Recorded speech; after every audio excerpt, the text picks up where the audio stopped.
সকল মিডিয়া ভাই বন্ধুদের আজ আপনারা আমাদের ডাকে সাড়া দিয়ে এখানে এসেছেন, তার জন্য আপনাদেরকে প্রদেশ বিজেপির পক্ষ থেকে অনেক অনেক ধন্যবাদ।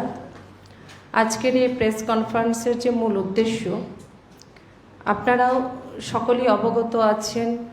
আজ কয়েক দিন ধরে নিশ্চয়ই আপনারা দেখতে পাচ্ছেন বা শুনতে পাচ্ছেন যে আমরা স্বাধীনতার অমৃত মহোৎসব পালন করছি। আমরা এই ভারত স্বাধীন হয়েছিল 1947 সালের 15 আগস্ট। সেই সময় থেকে 2014 যে কালটা ছিল একটা অদ্ভুত কাল ছিল, কারণ এই ভারতের বরাবরই একটি সুমহান ঐতিহ্য ছিল, এক গৌরবশালী ঐতিহ্য আমাদের ভারতবর্ষের পাতায় পাতায় লেখা আছে।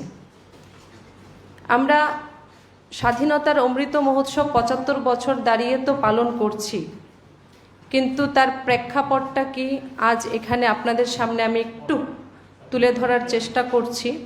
এবং আমাদের মিডিয়া ইনচার্জ যেটা বললেন যে স্বাধীনতার অমৃত মহোৎসব আমরা পালন করছি, পাশাপাশি এরই অন্তর্গত একটা কার্যক্রম হার ঘর তিরঙ্গা নেওয়া হয়েছে, সরকার থেকেও নেওয়া হয়েছে, পার্টি থেকেও নেওয়া হয়েছে।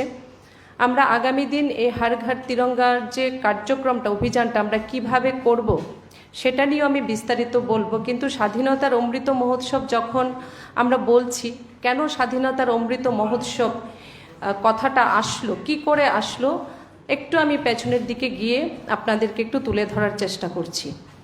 আমি যে প্রসঙ্গটা বলছিলাম যে 1947 সালের 15 আগস্ট আমরা স্বাধীনতা পেয়েছি। সে 1947 থেকে টানা 2014 যে কালখণ্ডটা, সেটা একটা অদ্ভুত কালখণ্ড ছিল। এ ভারতের সুমহান ঐতিহ্য থাকা সত্ত্বেও এই ভারতকে একদিন স্বামী বিবেকানন্দ আমরা দেখেছিলাম যে শিকাগোর মঞ্চে দাঁড়িয়ে এই ভারতের যে গৌরবময় ইতিহাস সেটাকে একদিন উনি তুলে ধরেছিলেন।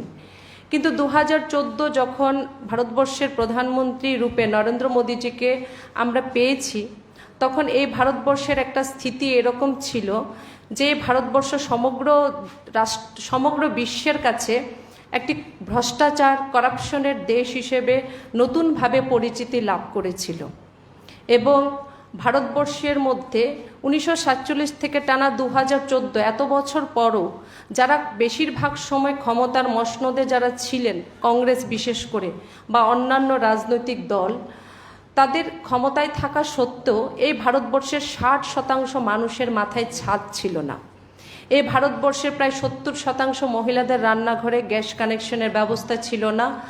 আমরা দেশবাসী আমাদের যে বিভিন্ন যে মৌলিক অধিকার, যেটা সংবিধান আমাদেরকে দিয়েছিল, সেই মৌলিক অধিকারটুকু থেকে আমরা বঞ্চিত ছিলাম। আমাদের অন্ন, বস্ত্র, বাসস্থানের মতো অধিকার থেকে আমরা সমগ্র দেশ বঞ্চিত ছিল।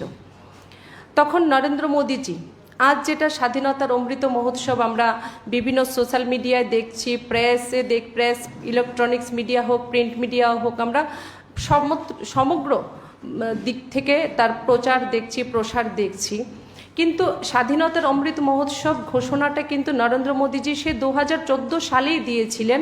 উনি তখন বলেছিলেন, যখন আমরা দেখেছি যে গণতন্ত্রের যে সর্বোচ্চ যে মন্দির সংসদ, সেই সংসদে যখন উনি ষষ্ঠাঙ্গে প্রণাম করে যখন উনি মা ভারতীর দায়িত্ব নিলেন, তখনই সেদিনই উনি ঘোষণা দিয়েছিলেন যে আমরা যখন স্বাধীনতার 75তম বছর আমরা পালন করব, 2022 গিয়ে যখন 75তম বছরটা পূরণ হবে, সেই সময় পর্যন্ত যদি এই দেশের একজন মানুষের মাথায় ছাদ না থাকে, একজন দেশবাসী যদি অভুক্ত থাকে, তাহলে তো এই স্বাধীনতা অর্থহীন স্বাধীনতা।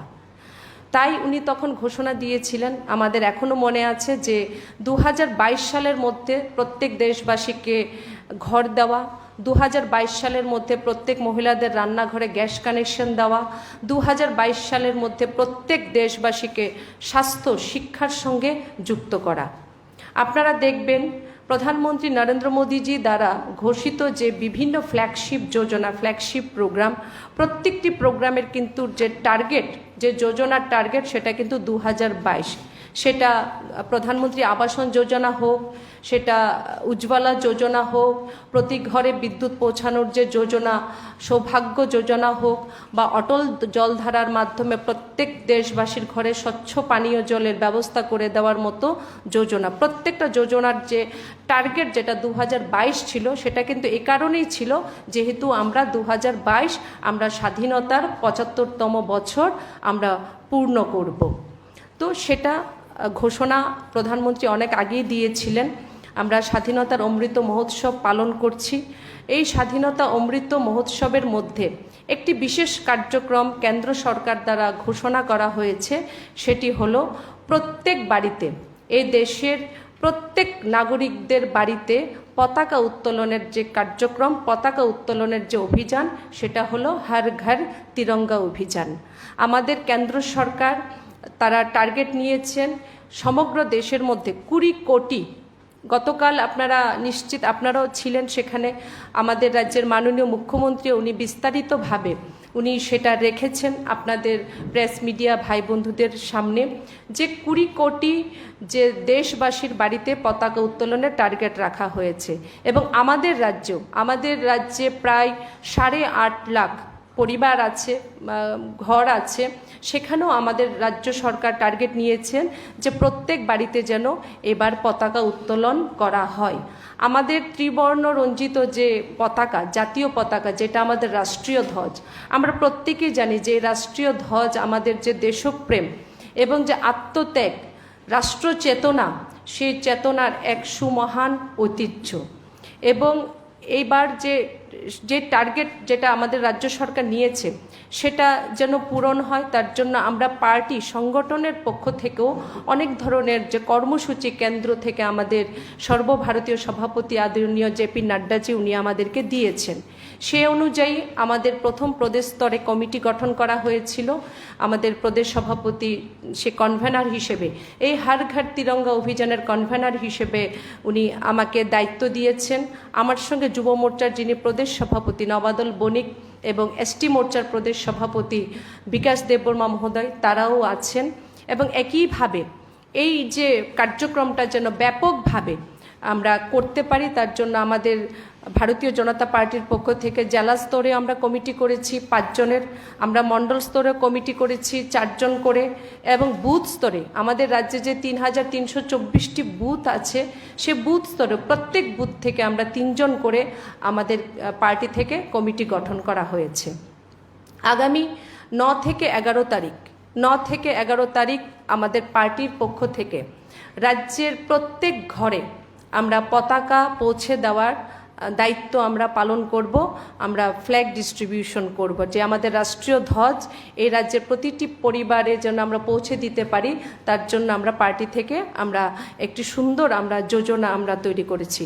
তারপর 11 থেকে যে 13ই আগস্ট আমাদের ভারতীয় জনতা পার্টির পক্ষ থেকে আমাদের রাজ্যের যে প্রত্যেক যে ওয়ার্ড আছে, যে আরবান লোকাল বডিজের অন্তর্গত যে ওয়ার্ড, এবং আমাদের রাজ্যে যে পঞ্চায়েত আছে 501টা জাতীয় সঙ্গীত, যেটা আমাদের রাষ্ট্রগীত, যেটা আমরা সবসময় গেয়ে থাকি আমরা যে কোনো কার্যক্রমের পূর্বে, বন্দে মাতরম এবং রঘুপতি রাঘব রাজারাম, দুটো গানের মাধ্যমে আমরা প্রভাত ফেরি বের করব। তারপর 11 থেকে 15 তারিখের মধ্যে আমাদের পার্টি থেকে আরেকটি কার্যক্রম আমরা নেওয়া হয়েছে, সেটি হলো যারা স্বাধীনতা সংগ্রামী আছেন, যারা দেশের জন্য প্রাণ বলিদান দিয়েছেন, যে বিভিন্ন মনীষী যারা আছেন, তাদের যে বিভিন্ন আমরা স্ট্যাচু আছে আমাদের রাজ্যে, বা বিভিন্ন শহীদদের উদ্দেশ্যে যে স্মারক আছে, সেগুলোকে আমরা পার্টির যারা বিভিন্ন মন্ত্রী থেকে শুরু করে যারা বিধায়কগণ আছেন, আমরা পার্টির যারা বিভিন্ন স্তরের নেতৃত্বরা আছেন, কার্যকর্তা, আমরা সেগুলোকে পরিষ্কার করব, স্বচ্ছ করব, এবং তাদেরকে আমরা শ্রদ্ধার সঙ্গে তাদের মাল্যার্পণ আমরা করব। তারপর 12 এবং 13 তারিখ, 12ই আগস্ট এবং 13ই আগস্ট আমাদের যুব মোর্চার উদ্যোগে রাজ্যের যে 7টি বিধানসভা আছে, 7টি মণ্ডল আছে পার্টির পক্ষ থেকে, সে 7টি মণ্ডলে আমাদের মণ্ডল ভিত্তিক আমরা বাইক র্যালি আমরা বের করব। তার মধ্যে 10ই আগস্ট একটি ভব্য সুন্দর কার্যক্রম আমরা রেখেছি। আগরতলা রবীন্দ্র শতবার্ষিকী ভবনে যে কার্যক্রমটা দুপুর 3টায় শুরু হবে, সেখানে আমাদের রাজ্যের মাননীয় মুখ্যমন্ত্রী তথা প্রদেশ বিজেপির যিনি সভাপতি আছেন অধ্যাপক ডক্টর মানিক সাহা মহোদয়, উনি সেখানে উপস্থিত থাকবেন। রাজ্যের মন্ত্রীগণ, বিধায়কগণ প্রত্যেকে আমরা সেখানে থাকব।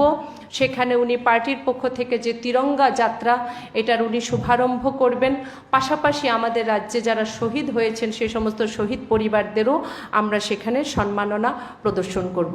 তাছাড়া আপনারা গতকাল মুখ্যমন্ত্রীর প্রেস কনফারেন্স আপনারা শুনেছেন, সেখানে সরকারি উদ্যোগেও বিশাল একটি যোজনা তৈরি করা হয়েছে। বিভিন্ন বিদ্যালয়, কলেজ, ইউনিভার্সিটি, সেখান থেকেও যারা ছাত্রছাত্রীরা আছেন তিরঙ্গা নিয়ে এবার তারা পদযাত্রা করবেন। তাছাড়া বিভিন্ন কলেজ, বিভিন্ন যে সরকারি যে আমাদের অফিস আছে, বিভিন্ন জায়গায় এইবার জন্য একটু অন্য মাত্রায় আমরা স্বাধীনতা দিবসটা এবার পালন করব। তো আপনাদেরও অগ্রিম স্বাধীনতা দিবস, আমরা 75 বছর পূর্ণ করতে চলেছি 15 আগস্ট। আপনাদেরকেও আমি অগ্রিম অনেক অনেক শুভেচ্ছা জানাচ্ছি। এবং এই যোজনার পেছনে মূল উদ্দেশ্য হলো কারোর মনের মধ্যে যে দেশপ্রেম বা রাষ্ট্রবাদ জাগানো না। এই ভারতে যারা আমরা জন্মগ্রহণ করেছি, আমরা জন্মসূত্রে আমরা রাষ্ট্রপ্রেম, রাষ্ট্রের প্রতি সমর্পণ ভাবনা নিয়ে জন্মগ্রহণ করেছি। কিন্তু এবার মূল উদ্দেশ্য হলো প্রত্যেকের মধ্যে যে রাষ্ট্রবাদ, যে রাষ্ট্রপ্রেম, যে মাতৃভূমির প্রতি যে আমাদের যে আবেগ, সেটাকে প্রখর এবং প্রবল করার জন্য এই অভিযান মূলত নেওয়া হয়েছে। এবং স্বাধীনতার যে 75 বছরের যে গৌরবশালী যে বিভিন্ন উপলব্ধি আছে, সেই উপলক্ষে আমাদের ভারত সরকার দ্বারা নেওয়া এই অভিযান হলো, চালানো এই অভিযান হলো হর ঘর তিরঙ্গা অভিযান। এবং এই জাতীয় পতাকার যে নাগরিকদের, প্রত্যেক নাগরিকদের আমাদের কর্তব্য যে জাতীয় পতাকার যে সম্মান এবং মর্যাদা, সেটাকে সুরক্ষিত করা। এবং পাশাপাশি এটাই বলবো যে এটার আরও যে মুখ্য উদ্দেশ্য হলো দেশভক্তির ভাবনাকে অনেক বেশি সুদৃঢ় করাই হলো এটার মূল উদ্দেশ্য। এবং আমরা জন অংশীদারির মাধ্যমে স্বাধীনতার এই অমৃত মহোৎসব আমরা পালন করব।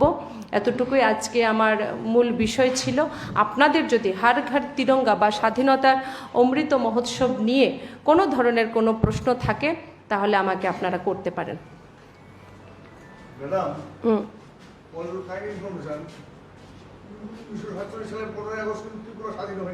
না, তখন আমাদের ত্রিপুরা প্রিন্সলি স্টেট ছিল। আমরা তার পরবর্তী সময়ে আমরা কিন্তু আমাদের যারা রাজারা ছিলেন, মহারাজারা ছিলেন, তাদেরও কিন্তু বিশাল অবদান কিন্তু এই স্বাধীনতার সংগ্রামী, আমাদের যখন ভারত যখন ছিল যেটা, সেই স্বাধীনতার মধ্যে কিন্তু জন্য কিন্তু আছে।